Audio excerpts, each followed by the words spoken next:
자, 첫 번째 뉴스는요. 네, 한미 양국이 다음 달 말 미국 워싱턴에서 정상회담을 열기로 합의했습니다. 정우영 청와대 외교안보 태스크포스 단장과 매튜 포틴저 미국 백악관 국가안전보장의 아시아 담당 선임보좌관이 어제 청와대에서 만났습니다. 정상회담의 대략적인 일정과 포괄적 의제를 확정했는데요. 양국은 우선 여건이 갖춰지면 북한과의 대화도 가능하다는 데 의견을 같이 했습니다. 정상회담 세부 일정과 의제를 조율하기 위해서 미국 특사단이 오늘 오전 워싱턴으로 출발합니다. 문재인 정부의 특징은 일이 엄청나게 빨리 진행된다는 겁니다. 네, 그게 하나가 있고. 이 뉴스에서 주목할 지점은 이거네요. 여건이 갖춰지면 북한과 대화도 가능하다. 이제 미국의 입장이 원래 우리 정부의 입장도 그랬지만 북핵을 포기하지 않는 한 대화가 없다는 게 기본 기조였는데 이게 바뀐 거죠. 예. 그 여건이 뭔지는 이제 뭐 정상회담을 통해 드러나겠지만 조건이 갖춰지면 이렇게 바뀌었습니다. 북핵을 포기하면에서 사실 큰 변화인데 뉴스가 이 대목을 잘 안 짚어주네요. 큰 변화입니다. 자, 두 번째 뉴스는요. 네, 그런데 도널드 트럼프 미국 대통령이 러시아 쪽에 국가기밀 누설했다라는 의혹이 제기됐습니다. 백악관에서 만난 자리에서 러시아 외무장관과 주미 러시아 대사에게 IS와 관련한 기밀 정보를 누설했다고 워싱턴 포스트가 보도했는데요. 그때는 코미 FBI 국장을 해임한 바로 다음 날입니다. 이거 굉장히 큰 뉴스예요, 사실은. 네. 네, 미국에서는 지금 난리가 났습니다. 그 트럼프 대통령과 러시아의 어떤 은밀한 관계, 이 관계에 대한 뉴스가 끊이질 않았는데 대통령이 된 다음에 그리고 그 러시아의 관계를 수사하고 있던 FBI 국장을 해임한 다음 날 러시아 대사를 만나서 네, 실제 백악관에서요. 네, 네. 하필이면 다 러시아예요. 거기서 이제 기밀 정보 그러니까 동맹국가도 공유하지 않는 기밀 정보를 러시아 대사에게 그 자리에서 대화 중에 줬다.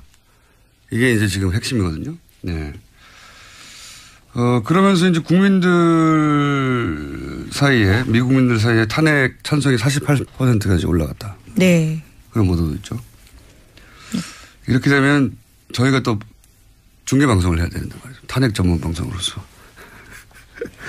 이게 그 취임 초기에 여기 또 탄핵되는 거 아니냐고 계속 농담처럼 얘기해 왔는데 점점 좀 고조되고 있습니다. 분위기가. 네, 계속 이런 식으로 내용들이 폭로가 되면요. 6월 말 정상회담까지도 계속 미국 국내 정치 상황이 복잡해질 것 같습니다. 그런 생각도 들어요. 트럼프의 위기가 한편으로는 우리한테 위기 혹은 찬스 둘 다 될 수 있다고 생각하니까 원래 이제 그 내부 위기를 외부에서 돌파구를 찾는 게 고대로부터 정치가 항상 하던 기술이거든요. 그러니까 트럼프가 내부 위기에서 탈출하기 위해서 북한을 때리거나 정반대로 북한과 극적인 평화협정을 맺거나 이런 가능성이 있지 않나. 왜냐하면 미국 공화당이든 민주당이든 대북 정책은 기본적으로 비슷했거든요. 항상 비슷했는데 트럼프는 이제 기존의 외교문법을 따르지 않잖아요. 네, 얼마까지 전까지만 해도 인터뷰에서 스마트 쿠키 이런 표현을 김정은에게 썼습니다. 네, 그리고 뭐 김정은을 만나는 것에 대해서 영광스러운 일이다. 네, 용의가 있다라는 식의 네, 의사를 밝혔죠. 뭐 그런 표현도 했는데 특히 오바마 컴플렉스가 굉장히 강한 트럼프가 오바마조차 하지 못한 아무것도 해결하지 못한 북한과의 관계는 관계를 자기가 해결해서 역사에 남고 싶은 노벨 평화상 이런 거 받는 거죠. 그런 욕망이 있을 수 있다. 그래서 저는 이게 우리 정부에서 하나의 기회로 이쪽으로 드라이브해서 노벨 평화상 받으시죠. 네. 이 기회에 드라이브해서 굉장히 극적인 찬스가 올 수 있다는 생각도 들어요. 네. 트럼프는 그럴 수 있는 이 미국의 기회를 우리가 이용하는 거죠. 네. 그럴 수도 있지 않을까 생각을 이 뉴스를 보면서 했습니다. 그리고 실제 탄핵 과정에 들어가면 저희도 특파원을 통해서 네. 탄핵 전문 방송으로서 중계하는. 자, 다음 뉴스는요? 네, 문재인 대통령은 국정기획자문위원장에 김진표 의원 임명했습니다. 인수위격 역할을 대신할 걸로 보이는데요. 뿐만 아니라 1호로 업무 지시했던 일자리위원회에 문재인 대통령 자신이 위원장을 맡고요. 부위원장에는 이용섭 전 의원을 임명했습니다. 예, 새로운 인사죠. 예. 인수위가 없어서 인수위 역할을 할 국정자문위원을 만들었다. 예. 그런 뉴스고요. 그리고 거기에 이제 임명을 했다는 거고요. 다음 뉴스는요? 예, 또 다른 인선 관련된 이슈도 어제 계속 화제가 됐습니다. 양정철 전 청와대 비서관이 문재인 정부에서 어떠한 공직도 맡지 않고 백의종군하겠다고 밝혔기 때문입니다. 양 비서관은 이호철 전 민정수석 전해철 의원과 함께 이른바 삼철로 불렸습니다. 문재인 대통령의 채찍근으로 꼽혀왔었는데요. 양 전 비서관은 정권교체의 꿈이 달성돼서 여한이 없다면서 이젠 잊혀질 권리를 허락해달라 이렇게 밝혔습니다. 정치 일선에서 물러나겠다라는 건데요. 자신의 퇴진을 끝으로 패권이나 친문, 친노, 삼철과 같은 낡은 언어도 걷어달라고 부탁했습니다. 그 양정철 전 비서관은 검색어에 계속 올라오더라고요. 예. 일반인들이 잘 모를 수 있죠. 근데 정치권에서 언론계에서는 다. 네, 여의도에서는 꽤 알려진 인물인데요. 모르는 사람이 없는. 예. 예. 개인적으로도 잘 안다고 할 수 있는 편인데 저는 항상 양정철 전 비서관을 비싼 허세라고 불렀어요. 네. 왜 그러냐면 문재인 대통령과는 센티미터로 표현할 수 있을 정도로 가까운, 그런데 이제 그렇게 가깝기 때문에 항상 공격받았잖아요. 이렇게 뭐 삼철이니. 그러다 보니까 실제로는 어떤 일도 마음대로 할 수 없었단 말이죠. 그러니까 허세죠. 그래서 제가 비싼 허세라고 불렀는데 근데 이제 왜 물러났냐 이렇게 제가 해석하기는 그렇습니다. 이게 소위 이제 친문 패권 프레임, 그 프레임이 문재인 대통령과 그 가까운 사람들한테 굉장히 트라우마였어요. 2012년 대선 때도 불거졌던 네. 이슈입니다. 그러니까 이제 거의 모든 언론과 거의 모든 정치 세력에게 이 친문 패권 공격을 당했기 때문에 아무리 아니라고 말을 해도 있는 거는 있는 걸 보여줘서 증명할 수 있잖아요. 없는 거는 없다고 어떻게 증명하느냐. 없는데. 근데 이제 이 트라우마 때문에 없는 걸 없다고 증명하려고 굳이 스스로 떠나는 거죠. 예. 나처럼 가장 가까운 사람도 이렇게 떠나는 거니까 이제 그 소리를 제발 그만하라. 이런 의미라고 저는 이해했는데 없는 걸 없다고 입증하려고 했던 겁니다, 이게. 그래서 문재인 대통령이 뭐 눈물을 보였다는 기사도 있던데. 네, 만찬 자리에서 마지막으로 뜻을 밝혔고 눈물을 보였다 이런 이야기가 나왔습니다. 이유가 그런 거죠. 떠날 이유가 하나도 없는데 10년 이상 고생했단 말이죠. 자기 시간과 자기 비용과 자기 노력으로. 근데 이제 문재인 대통령한테 씌워진 그 프레임을 자기가 대신 벗겨주려고 떠나는 거죠. 네, 앞서 이호철 전 비서관도 떠났습니다. 그런 의미가 있습니다. 예. 자, 양정철 비서관을 인터뷰를 해보려고 했는데 잘 안 되네요. 외국으로 간다라고 하던데요. 아직 안 갔어요? 네. 그런가요? 아직 기회가 남아있는 걸로. 자, 굳이, 저는 이렇게 해석했는데 왜 그랬는지 한번 물어보고 싶은데 인터뷰 아직 안 하고 있습니다. 네. 자, 다음 뉴스는요? 네, 청와대 고위 관계자가 어제 비공개 브리핑에서 청와대 컴퓨터를 확인한 결과 하드웨어상에는 아무것도 남아있지 않았다고 밝혔습니다. 현행법상 기록물 이관 후 파기하도록 되어 있는 건 맞지만요. 당연히 해줘야 할 인수인계 작업을 하지 않았다면 도덕적으로 문제가 되는 거라고 비판했습니다. 뿐만 아니라 조국 청와대 민정수석도 국가정보원과 기무사, 검찰, 경찰의 보안감찰 책임자를 불러서 문서 임의 파기 금지를 지시했습니다. 저는 인수인계를 10페이지짜리 주고 넘어갔다는 건 이건 중소기업에 사실 특정 분야 담당자도 인수인계 할 때 10페이지 나오거든요. 그리고 나서 다 삭제해버렸다는 거잖아요. 예. 인수인계를 그렇게 안 했을 거면 삭제를 하지 말든가. 이렇게 되면은 존재하지 않았던 게 됩니다, 정부가. 근데 기록을 살펴볼 수가 없게 되니까요. 그래서 아마 조국 민정수석이 이제 파기하지 말라고 지시한 것 같은데 이미 다 했죠. 예, 지난 정부 동안 굉장히 공백이 있었기 때문에 그 기간에 삭제했을 가능성도 충분한 있습니다. 시간이 있었기 때문에 이 말을 하면 다시 한번 삭제하지 않은 게 있나 하고 되돌아보게 될 것 같아요. 다시 한번 삭제하면. 다 삭제되니까 이런 얘기가 나온 거죠. 자, 궁금합니다. 뭘 삭제했을지 저는. 엄청난 양을 삭제했을 것으로 보이기 때문에 안 삭제한 게 뭔지를 물어보는 게 더 빠를 것 같은데요. 안 삭제한 게 없으니까 하는 말이죠. 10페이지 남았다고 하니까. 네, 노무현 정부 때는 매뉴얼로 500개가 넘게, 백서도 70권 넘게 남겼다고 하는데 정말 비교해보면 정말 많은 양들이 사라졌다고 볼 수 있는 거죠. 노무현 대통령은 이제 열정적인 시스템주의자였기 때문에 모든 걸 다 기록하려고 했죠. 지금 생각해보면 꼭 그렇게까지 기록할 필요가 있을 거 싶은 것까지 아주 사소한 개인 일정도 다 기록하려고 했기 때문에 그렇게까지 모든 정권에 요구할 수는 없어도 이게 10페이지 남겨놓고 다 삭제한 거는 도덕적으로 문제가 있다 수준이 아니라 수사해야 되는 거 아닌가요? 그렇죠. 이관한 기록물들을 보려면 굉장히 까다롭습니다. 영장을 가지고 오거나 국회에서 3분의 2 이상이 찬성해야 되는데 이런 식으로 하면 일을 하기가 쉽지가 않죠. 그러니까요. 정보가 존재하지 않았던 게 되는 거죠. 이렇게 되면 보통 이렇게 하고 떠난 직원에 대해서 그 회사 입장에서는 회사를 떠났으니까 징계할 수가 없잖아요. 그러면 다른 회사에 알려주고 싶거든요. 이렇게 하고 갔다고. 어떻게 알려주죠, 이제? 이분들이. 다른 나라 가서 정보할 것도 아니기 때문에. 이거 어떻게 처리해야 될지 모르겠네요. 네. 근데 이게 너무 부당하다는 거는 말이 안 된다는 건 최소한의 임무도 안 했다는 거는 다 공감이 되는데 어떻게 처리해야 될지 모르겠네요. 네. 일단 이런 상황입니다. 마치 정부가 아예 존재하지 않았던 것처럼 다 파괴됐다. 다음 뉴스는요? 네. 더불어민주당이 어제 원내대표 선거했습니다. 우원식 의원이 민주당의 새 원내 사령탑이 됐는데 맞승부 펼쳤던 홍영표 의원과는 7표 차이로 당선됐습니다. 7표 차이로 떨어졌던 분인데 7표 차이로 당선됐네요. 네. 자, 지금 민주당도 원내대표를 뽑았고 어제 같은 날 국민의당도 원내대표를 선출했죠? 네, 그렇습니다. 호남의 사선 김동철 의원이 원내대표로 선출됐습니다. 결선 투표까지 올라가서요. 당선된 겁니다. 그렇군요. 근데 저는 김동철 의원 선출되는 걸 보고 민주당과 국민의당의 관계가 쉽지는 않겠다. 이분이 좀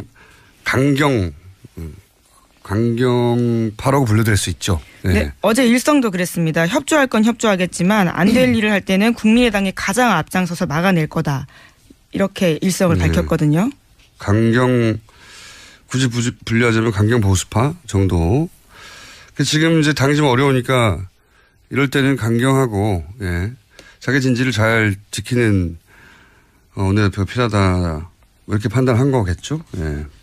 이렇게 되면 협상은 쉽지는 않을 것 같다. 원만하지는 않을 것 같다. 이런 생각도 듭니다. 자, 다음 뉴스는요? 네, 바른정당에서도 1박 2일 연찬회 끝에 자강론으로 뜻을 모았습니다. 국민의당과 당대당 통합 없다고 분명하게 선을 그었습니다. 당대당이요? 네, 국민의당과의 이야기인 거죠. 바른정당 이야기는 저희가 오늘 수요일 이해노에 나온 애라서 연찬회 했었다고 그랬던 것 같은데. 네, 1박 2일 연찬회 하고 거기서 뜻을 모은 겁니다. 제가 잠시 후에 물어보겠지만 그래서 김무성 전 대표는 갑자기 일본을 출국했다 연찬회 후에. 뭔가 이렇게 말이 잘 안 됐나 봐요. 뜻대로. 김무성 전 대표를 제가 꼭 인터뷰하고 싶은데 바른정당의 지도부는 인터뷰가 잘 안 돼요. 김무성 대표나 유승민 전 후보나. 방송을 들으시면 좀 나와주십시오. 궁금합니다. 말 좀 하고 살자고요. 자, 다음 뉴스는요. 네, 세월호 3층 객실에서 미수습자의 유해로 추정되는 뼈 조각이 어제도 추가로 발견됐습니다. 이 구역에서는 지난 14일에 뼈 3점이 발견됐고요. 또 24점이 추가로 발견된 바가 있습니다. 아직 DNA 조사가 끝나지 않아서. 네, 한 달 정도 걸린다고 합니다. 네, 누구인지는 추정할 수는 없는데 지금 나오는 것만으로 따지면은 한 서너 명 가까운 희생자들의 유골이 나온 게 아닐까 이런 추정은 되고 있는 상황이고 저는 이제 이 세월호는 아마 한 3년여간 여러 가지가 지체됐는데 그 기간만큼 혹은 그 이상으로 아주 오랜 시간 재조사되고 어떤 부분은 재수사되고 또 어떤 부분은 재조명되고 그래서 이 사건의 그 실체적 진실 혹은 전체적인 입체적인 조망 하는데 오랜 시간이 걸리고 오랜 시간이 걸리는데도 불구하고 계속 이 정부에서 노력해 갈 거라고 봐요. 네. 그건 꼭 필요한 거라고 보고요. 자, 여기까지 해야 될 것 같습니다. 오늘은. 그리고 자꾸 문자로 아침마다 김어준 생각 작가가 써준 거 아니냐고 문자를 보내시는 분들이 벌써 9개월이 지났는데 아직도 아니라니까요. 제가 쓴다니까요. 아침에 여기 도착하면 제가 쓴다니까요. 네, 아침마다 급히 쓰는 모습을 늘 목격합니다. 그러니까 제발 좀 말 좀 해주세요. 제가 아침에 오늘 그거 쓰고 있지 않습니까? 네. 저희 작가는 항상 이렇게 얘기합니다. 작가들을 모독하지 마라. 작가들이 그렇게 못 쓸 줄 아느냐 이렇게. 아침마다 문자가 와가지고 제가 몇 번 중간중간 얘기했는데도 아니라니까요. 저희 작가도 싫어해요. 자, 여기까지 하겠습니다. 시사인의 김은지였습니다. 감사합니다. 네, 그런 뉴스고요. 그리고 거기에 이제 임명을 했다는 거고요. 다음 뉴스는요? 예, 또 다른 인선 관련된 이슈도 어제 계속 화제가 됐습니다. 양정철 전 청와대 비서관이 문재인 정부에서 어떠한 공직도 맡지 않고 백의종군하겠다고 밝혔기 때문입니다. 양 비서관은 이호철 전 민정수석 전해철 의원과 함께 이른바 삼철로 불렸습니다. 문재인 대통령의 채찍근으로 꼽혀왔었는데요. 양 전 비서관은 정권교체의 꿈이 달성돼서 여한이 없다면서 이젠 잊혀질 권리를 허락해달라 이렇게 밝혔습니다. 정치 일선에서 물러나겠다라는 건데요. 자신의 퇴진을 끝으로 패권이나 친문, 친노, 삼철과 같은 낡은 언어도 걷어달라고 부탁했습니다. 그 양정철 전 비서관은 검색어에 계속 올라오더라고요. 예. 일반인들이 잘 모를 수 있죠. 그런데 정치권에서 언론계에서는 다 네, 여의도에서는 꽤 알려진 인물인데요. 모르는 사람이 없는. 예. 예. 개인적으로도 잘 안다고 할 수 있는 편인데 저는 항상 양정철 전 비서관을 비싼 허세라고 불렀어요. 네. 왜 그러냐면 문재인 대통령과는 센티미터로 표현할 수 있을 정도로 가까운 그런데 이제 그렇게 가깝기 때문에 항상 공격받았잖아요. 이렇게. 자, 첫 번째 뉴스는요. 네, 한미 양국이 다음 달 말 미국 워싱턴에서 정상회담을 열기로 합의했습니다. 정우영 청와대 외교안보 태스크포스 단장과 매튜 포틴저 미국 백악관 국가안전보장회의 아시아 담당 선임보좌관이 어제 청와대에서 만났습니다. 정상회담의 대략적인 일정과 포괄적 의제를 확정했는데요. 양국은 우선 여건이 갖춰지면 북한과의 대화도 가능하다라는 데 의견을 같이 했습니다. 정상회담 세부 일정과 의제를 조율하기 위해서 미국 특사단이 오늘 오전 워싱턴으로 출발합니다. 문재인 정부의 특징은 일이 엄청나게 빨리 진행된다는 겁니다. 네, 그게 하나가 있고 이 뉴스에서 주목할 지점은 이거네요. 여건이 갖춰지면 북한과 대화도 가능하다. 이제 미국의 입장이 원래 우리 정부의 입장도 그랬지만 북핵을 포기하지 않는 한 대화가 없다는 게 기본 기조였는데 이게 바뀐 거죠. 예. 그 여건이 뭔지는 이제 뭐 정상회담을 통해 드러나겠지만 조건이 갖춰지면 이렇게 바뀌었습니다. 북핵을 포기하면 해서 사실 큰 변화인데 뉴스가 이 대목을 잘 안 짚어주네요. 큰 변화입니다. 자, 두 번째 뉴스는요. 네, 그런데 도널드 트럼프 미국 대통령이 러시아 쪽에 국가기밀 누설했다라는 의혹이 제기됐습니다. 백악관에서 만난 자리에서 러시아 외무장관과 주미 러시아 대사에게 IS와 관련한 기밀 정보를 누설했다고 워싱턴 포스트가 보도했는데요. 그때는 코미 FBI 국장을 해임한 바로 다음 날입니다. 이거 굉장히 큰 뉴스예요, 사실은. 네. 네, 미국에서는 지금 난리가 났습니다. 그 트럼프 대통령과 러시아의 어떤 은밀한 관계, 이 관계에 대한 뉴스가 끊이질 않았는데 대통령이 된 다음에 그리고 그 러시아의 관계를 수사하고 있던 FBI 국장을 해임한 다음 날 러시아 대사를 만나서 네, 실제 백악관에서요. 네, 네. 하필이면 다 러시아예요. 거기서 이제 기밀 정보 그러니까 동맹 국가도 공유하지 않는 기밀 정보를 러시아 대사에게 그 자리에서 대화 중에 줬다. 이게 이제 지금 핵심이거든요. 네. 그러면서 이제 국민들 사이에, 미국민들 사이에 탄핵 찬성이 48%까지 올라갔다. 네. 그런 보도도 있죠. 이렇게 되면 저희가 또 중계방송을 해야 되는데 말이죠. 탄핵 전문가. 오바마 컴플렉스가 굉장히 강한 트럼프가 오바마조차 하지 못한 아무것도 해결하지 못한 북한과의 관계는 관계를 자기가 해결해서 역사에 남고 싶은 노벨 평화상 이런 거 받는 거죠. 그런 욕망이 있을 수 있다. 그래서 저는 이게 우리 정부에서 하나의 기회로 이쪽으로 드라이브해서 노벨 평화상 받으시죠. 네. 이 기회에 드라이브해서 굉장히 극적인 찬스가 올 수 있다는 생각도 들어요. 네. 트럼프는 그럴 수 있는 이 미국의 기회를 우리가 이용하는 거죠. 네. 그럴 수도 있지 않을까 생각을 이 뉴스를 보면서 했습니다. 그리고 실제 탄핵 과정에 들어가면 저희도 특파원을 통해서 네. 탄핵 전문 방송으로서 중계하는. 자, 다음 뉴스는요. 네, 문재인 대통령은 국정기획자문위원장에 김진표 의원 임명했습니다. 인수위격 역할을 대신할 걸로 보이는데요.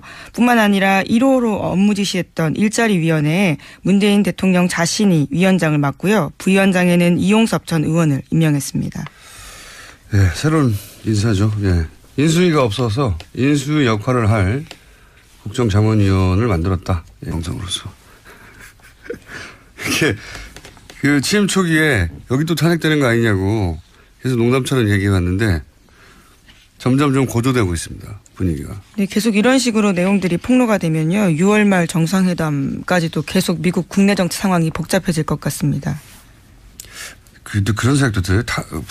트럼프의 위기가 한편으로는 우리한테 위기 혹은 찬스 둘 다 될 수 있다고 생각하니까 원래 이제 그 내부 위기를 외부에서 돌파구를 찾는 게 고대로부터 정치가 항상 하던 기술이거든요. 그러니까 트럼프가 내부 위기에서 탈출하기 위해서 북한을 때리거나 정반대로 북한과 극적인 평화협정을 맺거나 이런 가능성이 있지 않나.